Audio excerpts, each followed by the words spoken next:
Pimps in the pulpit, ladies and gentlemen. There are pimps in the pulpit. Last night, I watched a BBC documentary titled Undercover with the Clerics, Iraq's secret sex trade. The documentary is about mut'ah, which is basically halal prostitution. If you're a Muslim man and you want to hire a prostitute for an hour or a day or 3 days, you get a Muslim cleric to put together a written or verbal temporary marriage contract saying that you're married to the prostitute for an hour or a day or 3 days. You pay the prostitute and you pay the sheikh for helping you do things the Islamic way. Keep in mind, Muhammad did not come to stop people from doing horrible things. He came to show people how to do horrible things while still pleasing the great God Allah. I'm going to make several videos dealing with the issues brought up in this documentary, and unlike the documentary, I'll be going through Islam's most trusted sources to show why so many Muslim clerics believe that pimping out young girls is morally acceptable and even morally praiseworthy. But in this video, I wanted to address the attempts of British Muslims to cover up the scandal and to have the documentary taken down. The Daily Mail reports, more than 17,000 people, it's over 18,000 as of this recording, have demanded the BBC take down a documentary about young Iraqi girls being sold for sex, calling it disrespectful to law-abiding Shia Muslims. The corporation broadcast Undercover with the Clerics, Iraq's secret sex trade, on October 3rd, an investigation into sexual exploitation of children and young women by clerics in Iraq. Journalists caught clerics offering pleasure marriages to girls as young as 9, where men banned from sex outside marriage can pay a dowry for an interim wife.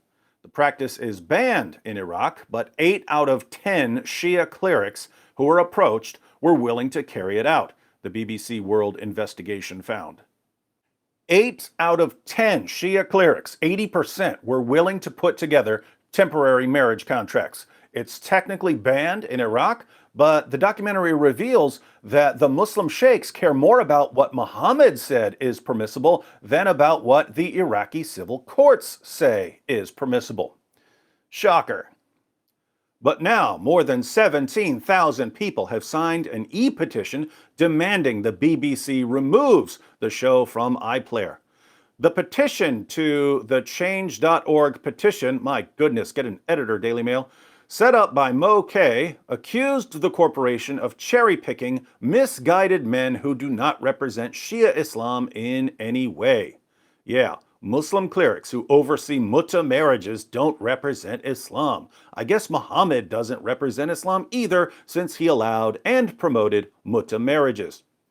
But a BBC spokesman told Mail Online it won't be deleted and said this thorough investigation was conducted over an 11-month period and exposes the sexual exploitation of children and young women. The documentary fully complies with BBC editorial guidelines. I think this is the first time I've ever had the slightest respect for the BBC. Bravo for taking a stand, BBC, although I'm a little confused now.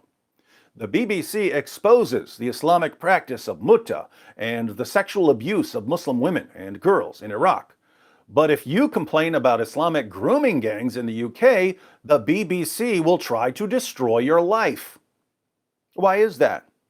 Is it because the victims in Iraq are Muslim girls and they're worth defending, while non-Muslim British girls aren't worth defending? Sorry, this is just my inquiring American mind trying to make sense of that hypocritical cesspool masquerading as journalism in Great Britain. The petition said the program was made to tarnish the image of Iraq and Shias worldwide. It claimed the women and girls in the show did not know that it was being used to belittle Shia Islam, and their words would be used against their faith.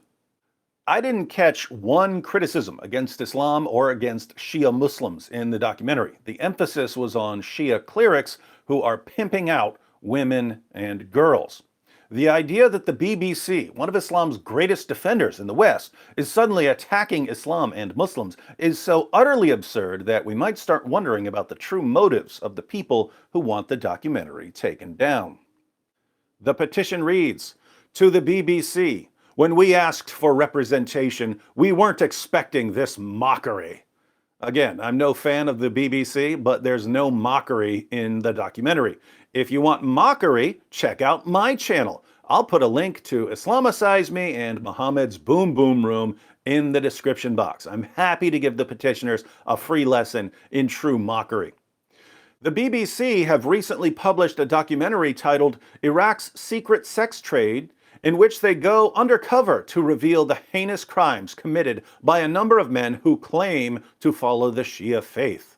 Instead of making a documentary about the world's largest peaceful annual pilgrimage held in Iraq, hosting 20 million people each year, the BBC have decided to cherry-pick a handful of misguided men who do not represent Shia Islam in any way, shape, or form to tarnish the image of Iraq and Shias worldwide. Please sign this petition if you stand with the Shia Muslims who feel that their religion is being gravely misunderstood. This is not just embarrassing, it is the utmost disrespect.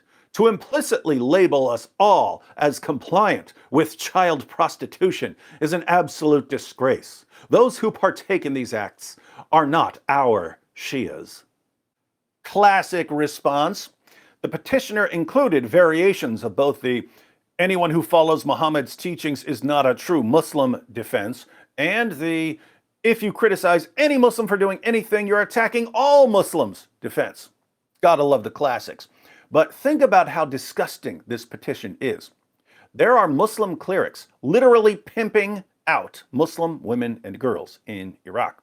The Iraqi government is not stopping it. Iraqi police are not stopping it. The Muslim population is not stopping it.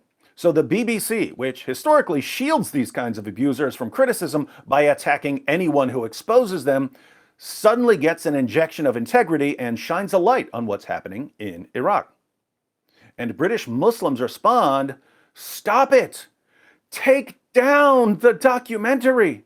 By criticizing mut'ah, you're attacking all of us." Well, if the BBC stops shining a light on Muslim clerics pimping out women and girls, and no one else is doing anything about it, what happens to the women and girls? What happens to the clerics? They'll just continue doing what they've been doing. Nothing will change. Ironic that this is a change.org petition. If these petitioners had the slightest concern for the women and girls being victimized by halal pimps, they would want these clerics exposed. They would want the women and girls protected. Instead, they want journalists to look the other way so that Islam can do what it does best: destroy the lives of women and girls. Side note to the petitioners. If you don't want people knowing about the sexual abuse going on in places like Iraq, it's probably best to avoid petitions. I only watched the documentary because someone sent me an article about your petition. And now that I see what you're trying to cover up, you're never going to hear the end of it. In short, as a rule, never give people like me information about what embarrasses you, because anything that embarrasses you can and will be used against your profit in my awesome videos. As part of the show, BBC Arabic's Nawal al-Maghafi explored claims since 2003 Iraqi women have been trapped into prostitution and pimped out by the religious elite. One young widow alleged that a cleric sold her to his friends in a prostitution ring, while secret filming revealed another cleric conducting a pleasure marriage with a girl 13. In Karbala, Iraq's most important religious city, the undercover reporter is introduced to a cleric who claims pleasure marriage with a child is halal. 9 years old plus, there's no problem. 9 years old. I wonder where he got the idea that sex with a 9-year-old girl is a good idea. One of life's great mysteries. Footage showed him explaining, "It's up to you how you want to do it. She's permitted to you. You're allowed to perform from behind. Do what you desire. You're allowed to perform from behind. He was referring to anal sex. Multiple clerics in the documentary said that anal sex with the little girls is perfectly acceptable. In fact, if the girls are virgins, anal sex is considered preferable to vaginal sex because taking a girl's virginity carries a bigger price tag.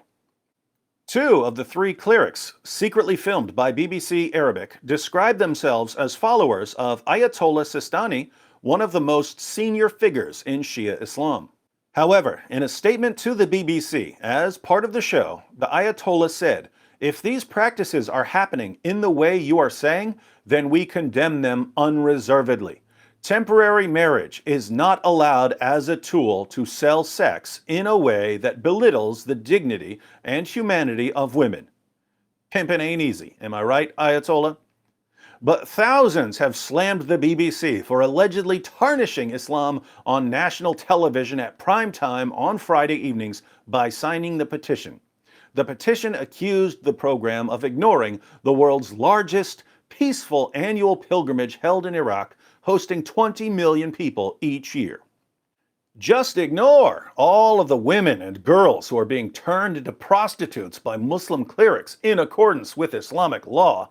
Instead, focus on the annual pilgrimage. Nice. Tell me more about how your religion is such a benefit to humanity. Notice that the Ayatollah pretends that he's condemning mut'ah without actually condemning it. He doesn't say temporary marriage is not allowed. He doesn't even say temporary marriage is not allowed as a tool to sell sex. He says temporary marriage is not allowed as a tool to sell sex in a way that belittles the dignity and humanity of women. So tell me, Ayatollah, how do you pay a Muslim girl or woman for sex for an hour or a day in a way that doesn't belittle her dignity and humanity? Nothing belittles the dignity and humanity of women and girls like Islam does. And if Muslim men want to try to cover up the sexual exploitation of Muslim women and girls, then it looks like non-Muslims are going to have to speak out for Muslim women and girls. More to come on this documentary. If you'd like to watch it, it's available on the BBC website.